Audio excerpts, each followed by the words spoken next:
Welcome to Real Talk Real Estate with Christy and Celeste. So I'm doing these 3-hour tours with these buyers because there's so much to share on this listing, and I was so thrilled to have all this information and do these tours. And this is honestly one of the most beautiful homes I think that we have here in Lynchburg, Virginia. So this is a big deal. Yeah. Super excited for you. Thank you. You did an amazing job. Thank you. Okay, so I meet with these buyers that I procure, and I do this, the 3-hour tour, and I had the conversation with them. Dual agent was not an option because I'd already had that discussion with my seller, and that was not in the best interest of my seller, and I was there to represent my seller. However, there are circumstances where you can do unrepresented. Mm-hmm.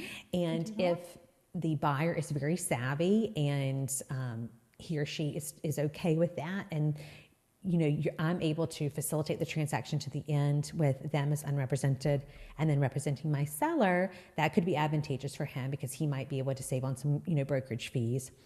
And then, sometimes the buyer prefers that as well because they, are very savvy. But in this case, there's so much on the line. The stakes are so raised. And I recommended to them, super sweet couple.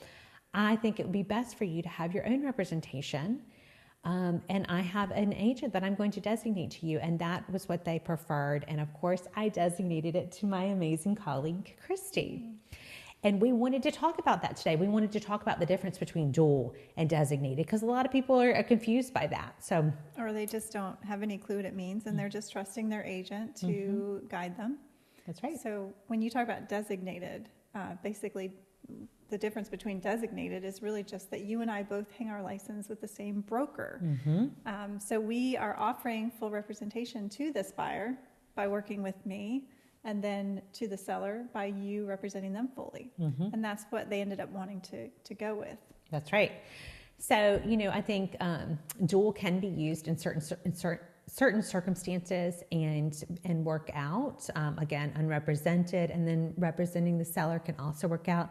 But we find that we usually refer to designated because then both parties have their own representation that can not only facilitate the transaction to close, but advise and guide and truly, represent and protect. Yeah, because your hands are tied with dual representation. So basically dual representation just means that Celeste in that case would represent both the buyer and seller, but she couldn't advise them. So she can't do any type of negotiation. She can't give them feedback on what they should request for repairs.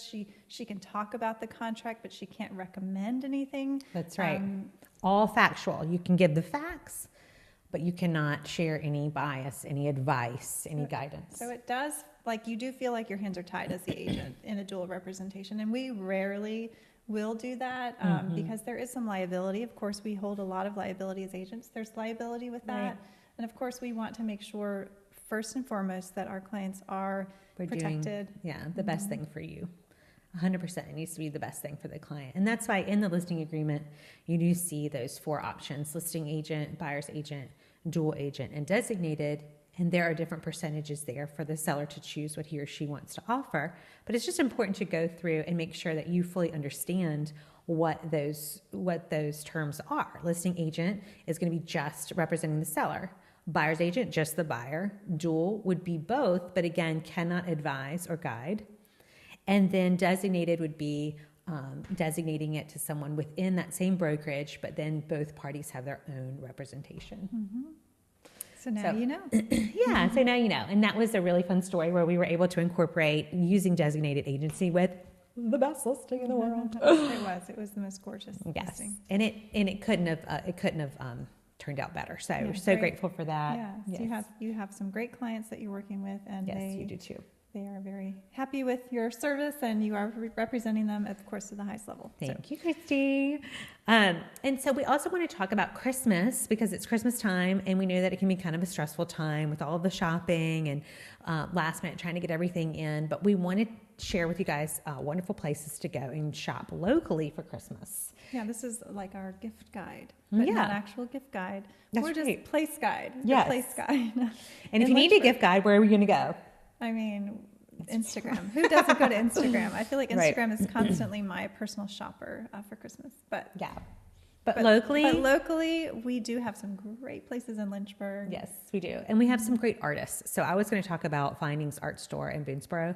It's an awesome art store they have local artists that they, change in and out, but it's a fabulous experience for you to go in and shop and see all of the art, and of course shop locally for artists. And then I personally have so many great artist friends. So if you're looking for like some additional art that you don't see there, please reach out to me and I'll share their handles with you, because I've got really talented artist friends that I would love to support, and I would love for you to support. So how do you give art as a gift? Like what do you look for with? Well, I mean, it just depends. I mean, I've given like commissioned pieces or anything that's kind of fun and funky. I tend to know my clients, or not just my clients, my friends and my family, their personalities. So you can really, I think it's easy to kind of match somebody's personality with a piece of art, what speaks to you about that person, in a piece of art. But it can get hard with, what size to get and what colors to get, because you don't always know everybody's color scheme at home. But I've just always found, there's Findings does these wonderful things where they do ornaments from artists. So like custom painted ornaments. That's an awesome gift to give. So what about you? Yeah, I always go to Farm Basket, and more so recently, they have, they have stocking stuffer little gifts, like little candies, teas, in their little cafe area.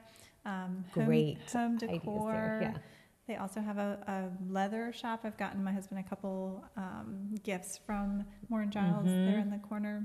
Have you ever been to the Moore and Giles sale that they do? That is where I got all of. I got gifts from my assistant. Great one. That was an absolutely incredible sale. So they do that once a year, right? Yeah, I just happened upon it. I don't know. Actually, I think they might have stopped doing this. We will have to confirm with them. But yeah, they do that once a year. They used to, and you would go. It was like 3 hours, people waiting in line, and you just ransack the place because everything's super cheap, like $50 for these amazing pieces. Yeah, it's an incredible sale because they are on the higher end. But right there on Main Street, there's a consignment shop, super cute owner there that she's on Instagram, and we can tag her. Yeah. And Renovated Home is right there in Boonesboro, and that's a great spot. That's where I got an adorable little balsam Christmas tree for my lake house for $35. Yeah, we just got a print for a Lynchburg print, local print here from them this weekend. And then let's see, there's a White Brick House in Forest. And we were talking about Farm Basket. Willow has amazing, really beautiful pieces for women. So I think it's mainly all women there, isn't it? And then there's a clothing store again in Boonesboro. My husband likes to pop in there now and then. I know Gary that we work with has been there, and it is just right near the flower shop. Isabella's area. There's a lot of great newer, I would say, local shops that have some really good quality items. And Gladiola Girls has great accessories. So, I mean, they have got great clothes there as well, but they have wonderful accessories. That's a really fun one to shop local. And then, of course, I was also commenting on my artist friends, but a lot of my clients make custom soaps and candles. Those are always really great, easy presents that you can give or add to a present. So let me know if you want to know any of their names. Happy to share them with you. Yeah, so we will be, maybe we'll do like a reel on Instagram or something about local shops for Christmas. Yeah, that sounds great. In Lynchburg, there are a lot of good options. So yes. And we just hope that you guys are enjoying the season, even though it's a really crazy time. And I know it makes my head spin a lot, but just remembering what the special season is all about and honoring that special time with yourself and your family. That's right. Well, thank you all so much for watching, and we hope you know more now. Yes. And you're more prepared when you go to list your home. That's right.